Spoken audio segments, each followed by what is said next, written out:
I might just say one word about why we selected the name for the rally of God, Family, and Country. And that is primarily because, as you know, the communists, in their attack on Western civilization, have made it a particular point to attack those three institutions of Western civilization as prime objectives for destruction. They are militant atheists. They are doing their best to break up the family and family control, and so that they will have easier access to individual minds. And, of course, patriotism is anathema to them, except even in Russia, except as it is perverted into support of the communist regime. So we felt that in our drive against communist conspiracy, that was the only effective thing to do.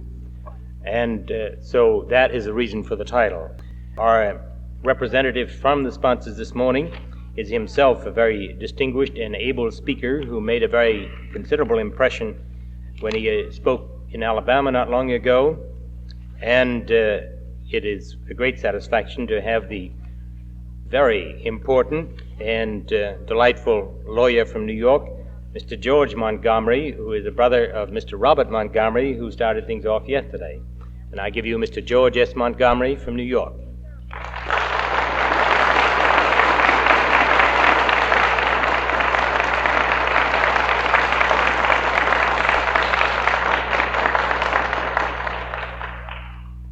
Thank you, Colonel Bunker.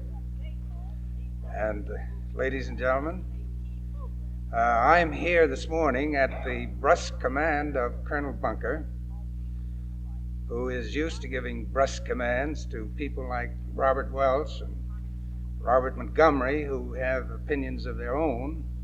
So when it comes to giving a brusque command to George Montgomery, you can be sure that there's a very brisk salute and yes, sir.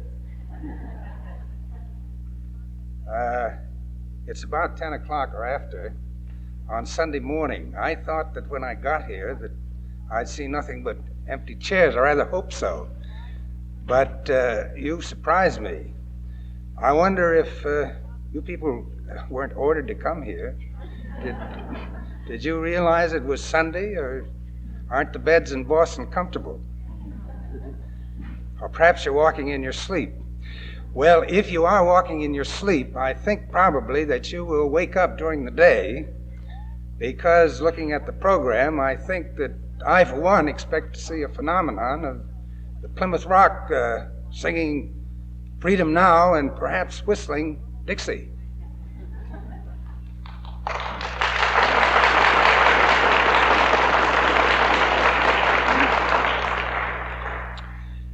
There's only one person in the room to whom Colonel Bunker is not disposed to give orders. She is a great but anonymous lady who probably individually is more responsible than any other single person for the success of this rally. I will keep her name anonymous, as has been done very carefully. But I think we all know that it's well for Larry Bunker to, in this case, follow orders rather than give them. I did pretty well on that anonymity, didn't I, Mrs.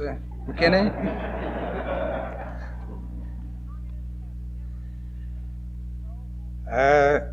In the old days, which I remember, and very few others here do, the vaudeville show always started with a curtain raiser.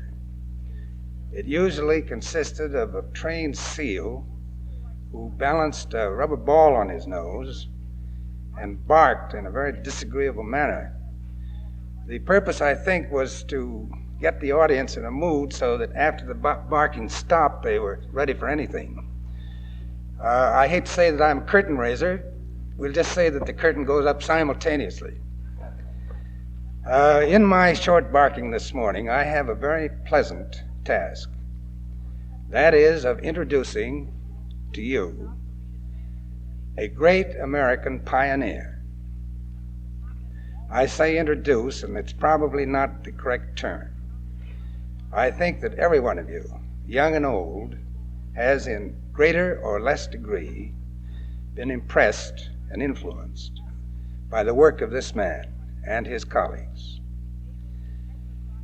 A pioneer, and that goes back now for nearly 20 years. This chap, in those days following the Second World War, began to realize that the American individual and the American nation were in grave and serious peril of the loss of their liberty. This chap, with a few of his colleagues, decided that in the 48 states at that time, there were others, perhaps not many, but others, who had the same misgivings and the same concern as did he. And so, in those days, about 15 years ago, this chap was instrumental in calling together one of the very first patriotic rallies of its kind. To that rally, some very devoted souls, and not very many, went. The preliminaries, history will show, there was a trickling of a meeting in New York, another meeting in Chicago. I don't know whether Harry Everingham is here this morning. At times he makes the unfounded assertion that his meeting in Chicago preceded Omaha, which of course is heresy. I'm talking about the Congress of Freedom, which is synonymous with the name of the man I'm introducing. We call it the Congress of Freedom. Concerned citizens came from almost every state. I suppose that there was a nucleus of less than 50, actually, with a maximum audience of, say, 200 or 300. But they were devoted people, and they were serious people, and they were concerned. And they set a pattern and started an activity which has not ceased to this day. This man has kept the Congress of Freedom going for 13 consecutive years. And I think that if anybody can tell you what a job that is, probably Mrs. McKinney can tell you, with her second very successful achievement. And George Thomas has done this through hell and high water, and those terms are not figurative. During this troublesome period of 13 years, George Thomas has performed an unbelievable service, which, as I repeat, everyone here should appreciate because they've been influenced. Now, I call the Congress of Freedom actually the American School for Learning to Read. And when I say pioneer, I say that George Thomas is a pioneer in teaching the American citizen to read. Let me explain what I mean. The patriots who went to Omaha went at a time when practically everything that their eyes saw, from newspapers to textbooks, contained a very subtle message, which in effect belittled the old traditions that on which our country was founded, pointed to a new world where shifting values were subject to compromise, and loss of liberty was described as interdependence with other powers.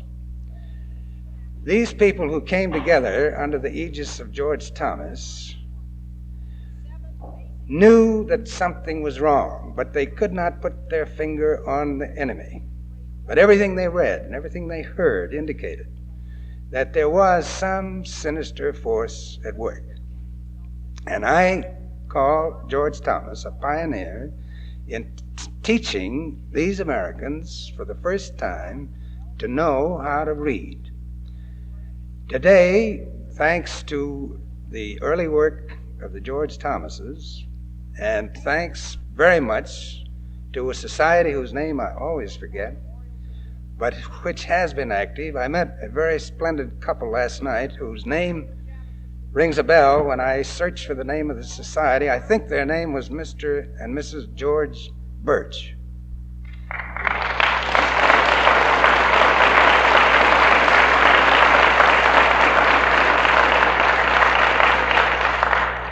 But the great achievement that George Thomas started and is being so well carried out by others, in my opinion, is teaching the American to learn to read. Now, you ask the question, how long will the enemies of America be 9 feet tall? And I say, the enemies of America will be 9 feet tall just as long as the complacent American remains a pygmy of 9 inches. And the greatest danger within our walls, in my opinion, is the complacent American. And we have them in our families and in our associates. And how you wake them up is a matter of great difficulty and concern. But everyone here today knows the problem, and I know that everyone here today is contributing in one way or another to that awakening.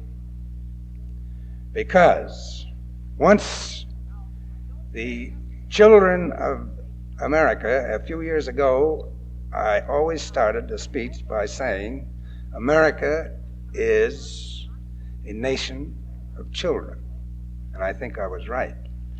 I think that today I would have to qualify it and say that a great many of the children have grown up. And I think I'm looking at quite a few of them right here. Now, to get back to and finish my task, we have today some alumni of the George Thomas School of Learning to Read. Yesterday we had Mary Kane with her very impressive message. She was one of the original Omaha visitors.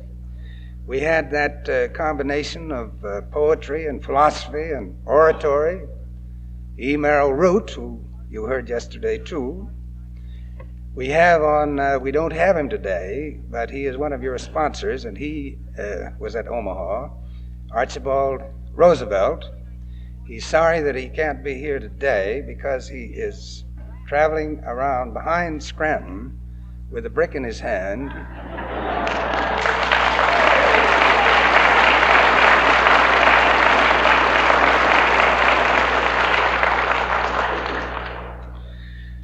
With a brick in his hand, waiting for Scranton to claim to be a Theodore Roosevelt Republican.